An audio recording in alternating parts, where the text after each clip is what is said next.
ज्ञानी महर्षि दधीची महाराज की, पुराणों की जन्मभूमि की, सूत जी और 88,000 सोनकादिक ऋषियों की, और यहाँ बैठे हुए सब संतों की, इतिहास पुराण श्रीमद् भागवत भगवान की। ये नैमिषारण्य में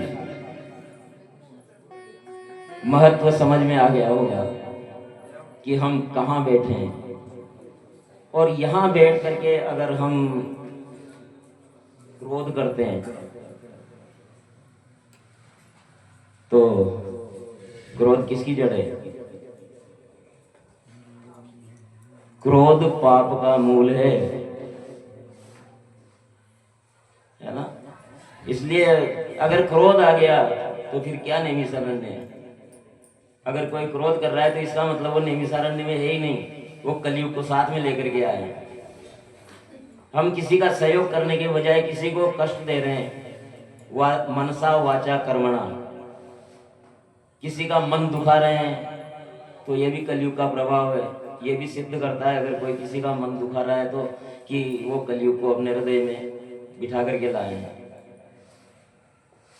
तो यहाँ हम बिल्कुल निर्मल मन जन सो मोहि पावा, मोहि कपट छल छिद्र ना। तो यहाँ किसी भी तरह का बिल्कुल निर्मल मन हो, दर्पण की तरह जो है वही दिखे बस।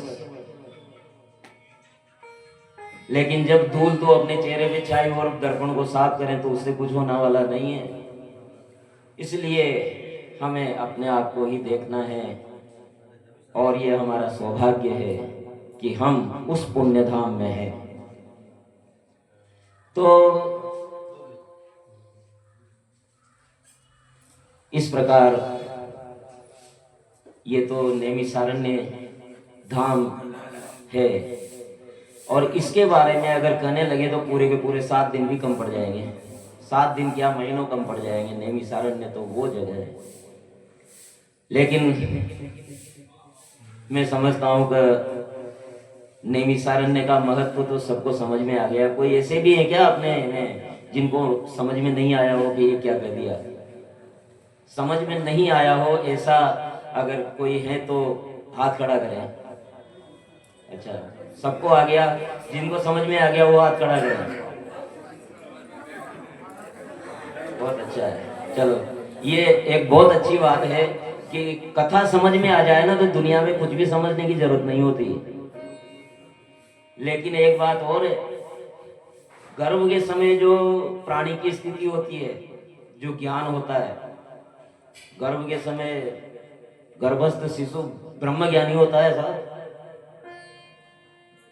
आत्मज्ञानी होता है गर्भस्थ शिशु, गर्भ का ज्ञान।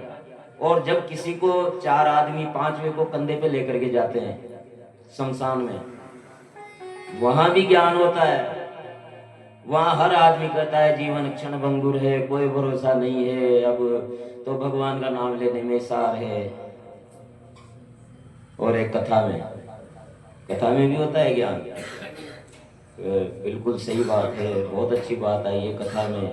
लेकिन ये तीनों ज्ञान, गर्भ का ज्ञान तो बाहर निकलते ही खत्म, उसे पता ही नहीं होता मैं कौन हूं। मसानी ज्ञान जो मसानों में प्राप्त हुआ, वो जैसे ही स्नान किया और छुट्टी, व्यापार व्यवसाय संभालो, बच्चे पोते क्या कर रहे हैं, माए बाप क्या कर रहे हैं। और कथा का ज्ञान यहाँ से उठे और झाड़ करके अच्छी तरह यहीं छोड़ करके। तो ये ज्ञान अगर स्थायी हो जाए तो हमारे शास्त्री कहते हैं कि किसी की अधोगति होगी नहीं। तो सृष्टि के प्रारंभ में विष्णु ने ब्रह्मा को ये कथा कही है। अब कथा पर तो आए, नैमिषारण्य में ही रह जाएंगे तो फिर कथा के वैसे ही बहुत कम समय है अपने पास, और जो इसमें भी हमारा समय नहीं कटे इसके लिए जरूरी है कि जो शेड्यूल हमने बनाया है, ठीक 10 बजे कथा प्रारंभ होनी है तो 10 बजे सारे काम से निमट करके, अगर कोई छूट गया तो छोड़ करके पांडाल में विराज जाएं ठीक 10 बजे कथा प्रारंभ हो जाएगी, 9:30 बजे हमारे भवानी शंकर जी, हाँ ये जो दोनों बैठे हुए हैं ये राष्ट्रीय और अंतर्राष्ट्रीय कलाकार हैं। ये तो जाता होगा, दुबई जाके आया है, तो अंतर्राष्ट्रीय कलाकार है। तो ये राष्ट्रीय स्तर पर अपने बच्चों, अच्छा एक बात और, ये मैथ के लेक्चरर हैं, सीनियर हायर सेकेंडरी को गणित पढ़ाते हैं, यानी विज्ञान के हैं, विज्ञान के छात्र हैं, लेकिन सरस्वती की ऐसी कृपा है कि वर्षों से हमारे साथ है।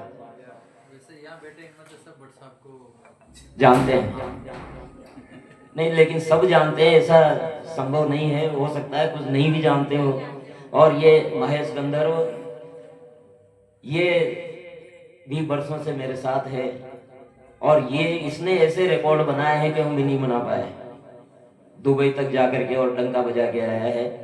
तो ऐसे कलाकार हमारे साथ हैं, और ये 11:30 बजे से 11:30 बजे से अपनी प्रस्तुतियां प्रारंभ करेंगे। तो उनसे भी हम नहीं चूके, क्योंकि अभी बताया ना, मन का मेल केवल हरि नाम संकीर्तन ही धो सकता है, और वही वर्षा करेंगे हमारे भवानी शंकर जी। और जो पूजा में बैठने वाले हैं ठीक 9 बजे सब काम से निमट करके, अगर काम नहीं निमटा है तो छोड़ करके ठीक 9 बजे पूजा के लिए यहाँ उपस्थित हो जाएं। और जो बचे हमारे संत श्रोतागण वो भी 9 बजे तक अपना अल्पाहार आदि लेकर के और पांडाल में पधार जाएं और आनंद ले भजनों का। ठीक 10 बजे कथा प्रारंभ हो जाएगी, और उसमें से एक शब्द भी छूटा तो यूं मान के चलो कि बहुत बड़ा नुकसान है हमारा, क्योंकि एक तो नैमिषारण्य धाम और उस पर कल्प वृक्ष, ये भागवत कथा कल्प फल, और उससे हम चूके नहीं। समय बड़ा कम है, इसलिए अगर लेट होंगे तो हमारे समय में से ही कटौती होगी, और वो ठीक नहीं होगा, मुझे भी अच्छा नहीं लगेगा, आपको भी अच्छा नहीं लगेगा। अगर समय, जैसे आज का एक पूरा सत्र तो गया, केवल एक ही सत्र की कथा हो रही है, और वैसे ही 6.5 दिन की कथा थी, अब केवल 6 दिन की रह गई। आधा सत्र तो आज हो रहा है, आधा सत्र पूर्णाहुति के दिन होगा। तो इस प्रकार से हमें कुछ समय ज़्यादा भी लेना पड़ सकता है, और जो आए उसको हम हृदयंगम करें। ये तो कथाओं पर आए हम, तो कथाओं का इतिहास क्या है, किसी भी चीज को हम समझेंगे तो इतिहास को जानना बहुत जरूरी है। तो सृष्टि के प्रारंभ में, जब ये सृष्टि का प्रारंभ हुआ ना, उसी समय से कथाओं का भी उद्भव हो गया था,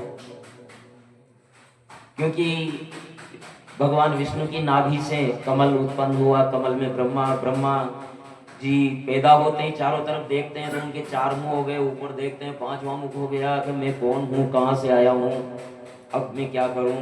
तो वो कमल नाल में जाने लगे, अंधकार के सिवा कुछ नहीं दिखा। आखिरकार वापस कमल पर आकर के और उन्होंने ध्यान किया, तो ध्यान में भगवान विष्णु के दर्शन हुए, शेष साई भगवान के दर्शन हुए, और भगवान ने उन्हें ज्ञान दिया कि तुम सृष्टि उत्पन्न करो। और ये कथा उन्होंने सुनाई भागवत की, और ब्रह्मा जी पहले श्रोता बने इस सृष्टि के, और विष्णु पहले वक्ता बने। तो ये कथा तो उतनी पुरानी है जितनी पुरानी ये सृष्टि है। और प्रलय काल के जल से जो सबसे पहले भूभाग निकला था, सब जगह जल ही जल था, सबसे पहले जो निकला वो भारत भूमि थी, जम्बूद्वीप। और जम्बूद्वीप केवल ये भारत का नक्शा नहीं है, जम्बूद्वीप में ईरान, पूर्व पश्चिम में ईरान से, और पूरब में जावा, सुमात्रा, मालदीव आदि जो आजकल मुस्लिम देश बन गए, और उत्तर में रूस, ये पूरा का पूरा रूस के उत्तरी समुद्र तट पर गुफाओं में, पुरानी गुफाओं में, समुद्री गुफाओं में वेदों की ऋचाएं लिखी हुई मिली है। ये साबित करता है कि ये जम्बूद्वीप का ही हिस्सा था। चीन, रूस आदि ये सब जम्बूद्वीप, विस्तृत जम्बूद्वीप का हिस्सा है।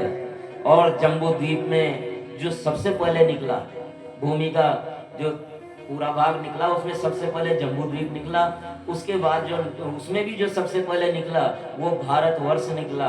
और भारतवर्ष ये कश्मीर से कन्याकुमारी, अटक से कटक। और भारतवर्ष में भी जो सबसे पहले निकला वो निकली कश्मीर मंडल। सबसे पहले सृष्टि के प्रलय जल से सबसे पहले निकलने वाला कश्मीर मंडल इसलिए है क्योंकि ब्रह्मा जी के मानस पुत्र कश्मीर कश्यप ऋषि की कर्मभूमि वही थी और कश्यप ऋषि के नाम से ही उसको कश्मीर मंडल कहा जाता है। और एक और बड़ी बात, आजकल वहाँ म्लेच्छों का राज है और अब तो खैर बहुत फर्क पड़ गया, लेकिन पहले बड़ी दुर्भाग्यजनक स्थिति हो गई थी। तो कश्यप ऋषि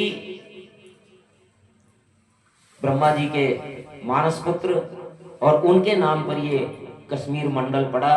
और कश्मीर मंडल का महत्व शिव पुराण में ऐसा कहा गया है कि शिव जी के शिवलिंग पर चढ़ा हुआ प्रसाद भक्षण करें या न करें। हो सकता है आपके भी मन में ये बात, दिमाग में बात आई हो, कभी सुना हो, शिवलिंग पर चढ़ा हुआ प्रसाद ग्रहण करना चाहिए या नहीं करना चाहिए? करना चाहिए, हाथ खड़ा करें। नहीं करना चाहिए, हाथ खड़ा करें। शिवलिंग पर चढ़ा हुआ प्रसाद ग्रहण नहीं करना चाहिए, जो ऐसा मानते हैं वो खड़ा करें हाथ। तो मतलब बहुत सारे तो तटस्थी हैं, केवल एक दो हैं जो कह रहे हैं कि प्रसाद ग्रहण नहीं करना चाहिए। लेकिन शिव पुराण का ये मत है कि नर्मदा में से निकला हुआ शिवलिंग और कश्मीर मंडल के स्फटिक मणि से बने हुए शिवलिंग और ऐसा शिवलिंग जहां किसी ने तपस्या करके और सिद्धि पाई है, ऐसा शिवलिंग और ज्योतिर्लिंग जो 12 ज्योतिर्लिंग है, इन पर चढ़ा हुआ प्रसाद बिना देर किए लेना चाहिए। सारे काम छोड़ करके प्रसाद आ गया तो पहले प्रसाद भक्षण कर ही लेना चाहिए। लेकिन जो साधारण शिवलिंग है, जो न तो नर्मदा से निकले हुए हैं, न कश्मीर मंडल की स्फटिक मणि के हैं, ज्योतिर्लिंग नहीं है, जो साधारण है, उनमें चंड का अधिकार है, उन पर चढ़ा हुआ शिवलिंग का प्रसाद वर्जित है। उस पर केवल चंडादिक के लिए वो लिया जा सकता है, वो अपने लिए नहीं है। लेकिन जो ज्योतिर्लिंग है, जो स्फटिक मणि के, जो कश्मीर मंडल के पत्थर हैं उनके, और जहां किसी ने सिद्धि प्राप्त की है, ऐसे शिवलिंग का प्रसाद भक्ष्य है, ऐसा शिव पुराण का वचन है। तो कश्मीर मंडल की ये बात इतनी महान बात कि वहां पत्थर भी जिस तरह नर्मदा का कंकर कंकर शंकर है, उसी प्रकार से हमारे शास्त्रों ने कश्मीर मंडल के पत्थर को शंकर बताया है। उस कश्मीर के क्या कहने, लेकिन दुर्भाग्य है कि वो कश्मीर मंडल वो आक्रांताओं से आक्रांत हो गया था और वहां से सनातनियों को बड़ी बेरहमी से मार काट करके भगा दिया गया था, विषयांतर हो गए। कश्मीर मंडल सबसे पहले निकला, वहां कश्यप ऋषि अपनी साधना किया करते थे, अपने शिष्य तैयार कर रहे थे और सत्य शिष्यों की फौज को उन्होंने वैदिक ज्ञान जैसे जैसे जगह निकलती गई, भूमि निकलती गई, वो भेजते गए। और वो ऋषि, उनके एक शिष्य थे, उनको मध्य पूर्व जो आजकल कहा जाता है वहाँ का दायित्व मिला कि आप भारतीय संस्कृति को वहाँ प्रचारित कीजिए, वैदिक ज्ञान में संरक्षित कीजिए। तो वो वहाँ गए और वहाँ जाकर के उन्होंने इतने यज्ञ करवाए वहाँ के लोगों से कि उस भूमि का नाम मख मेदिनी पड़ गया। मख कहते हैं, मख संस्कृत नाम है, मख कहते हैं यज्ञ को और मेदिनी कहते हैं भूमि को। मख मेदिनी यज्ञ भूमि का पर्यायवाची है। क्योंकि और ऋषि ने वहां अपने शिष्य बना करके सूर्य पूजन करवाए, बहुत सारे सूर्य मंदिर के अवशेष अभी भी मिलते हैं वहां। और कहते हैं कि जो ये मक्का का करबला है, वो है ना, इनका जो सबसे बड़ा तीर्थ है, वहां 350 से ज्यादा मूर्तियां स्थापित थी। जो मोहम्मद साहब हुए उन्होंने तुड़वा दी और बड़े गर्व से कहते हैं कि मूर्ति को तुड़वाते हैं, लेकिन उन मूर्तियों के अवशेष आज भी हैं। और हमारे मखेश्वर महादेव, मखेश्वर यानी यज्ञेश्वर और वेश्वर, वो मखेश्वर महादेव अभी भी वहां मक्का में विराजमान है, इंतजार कर रहे हैं। कि कोई सनातनी आएगा और मुझ पर गंगा जल चढ़ाएगा। तो हमारी संस्कृति इतनी महान है, इतनी महान है कि पूरा विश्व एक समय केवल सनातन संस्कृति में दीक्षित था। आइए, वेदों का ज्ञान जब विस्मृत होने लगा तो वेद व्यास जी ने 18 बार समाधियां लगाई।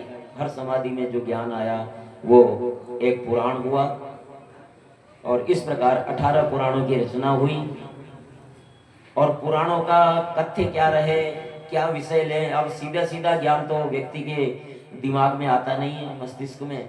तो फिर भगवान स्वयं अवतार लेकर के आने लगे और आकर के अपने आचरणों से सिखाने लगे।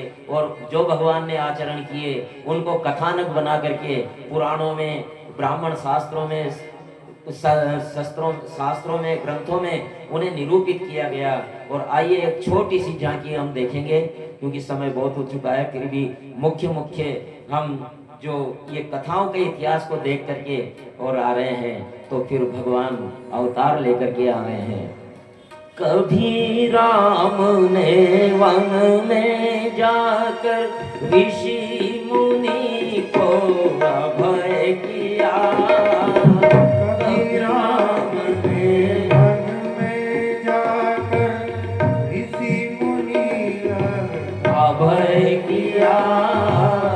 पशु पक्षी निषाद भिलनी को राष्ट्र प्रेम का आश्रय दिया। पशु पक्षी निषाद भिलनी को राष्ट्र प्रेम का आश्रय दिया। जन जन का आदर्श बनाया। जन जन का लंका विजय प्रयाण है। परम पुनीत हिंदू भूमि पर जन जागृति अभियान है। जन जागृति अभियान है। जन जागृति अभियान है। जन जागृति अभियान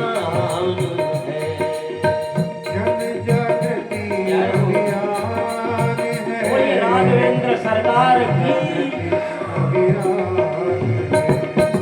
युगों युगों से अमर चेतना विश्व बंधु का भान है। परम पुनीत हिंदू भूमि पर जन जागृति अभियान है। जन जागृति अभियान जागृति अभियान है। जागृति अभियान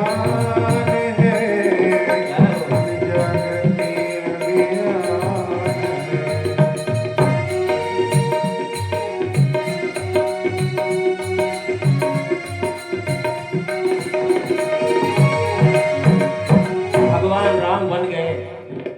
भगवान राम बन गए, इसीलिए वो राम बन गए। अगर भगवान वन में नहीं जाते तो बहुत सारे राजा हो गए, बड़े बड़े चक्रवर्ती सम्राट हो गए, कोई याद करने वाला नहीं है। जो महान मुगल माने जाते हैं उनके जो वंशज है वो ठेले दबोरे हैं, जूते गाड़ रहे हैं कलकत्ता की गलियों में। कोई नहीं सुनता। राजा महाराजा बहुत हुए हैं, बहुत हो जाएंगे, लेकिन राम वन गए, इसीलिए राम बन गए। अगर वन में नहीं जाते तो वो भी ऐसे ही कहीं खो जाते।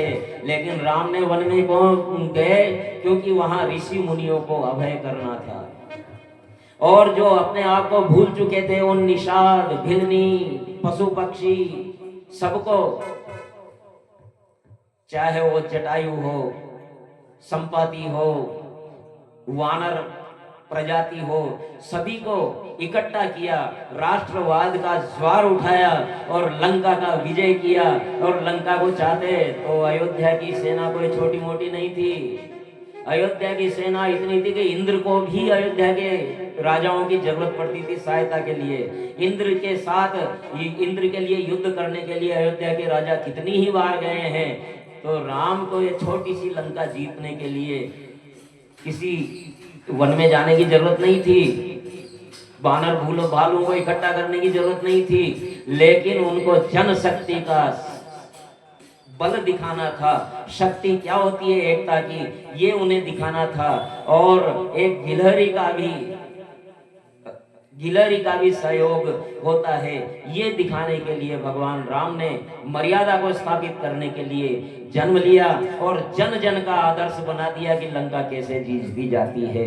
समय आगे बढ़ा और रामायण काल वो था जिसमें एक भाई कह रहा था कि मैं नहीं, मेरा भाई राजा बनेगा, और दूसरा भाई कह रहा था नहीं नहीं, मैं नहीं, मेरा भाई राजा बनेगा।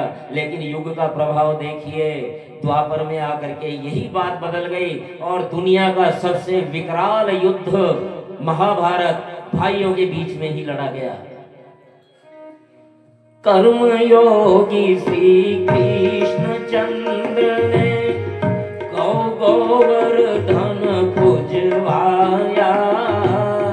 कर्म योगी श्री कृष्ण चंद्र ने गोवर्धन खुजवाया। सत्य ईश के उद्घोषक बन कुरुक्षेत्र रण रचवाया। सत्य ईश के उद्घोषक बन कुरुक्षेत्र रण रचवाया। पार्थ महाभारत के रण में, पार्थ महाभारत के रण में गाता गीता ज्ञान है, परम पुनीत भिन्न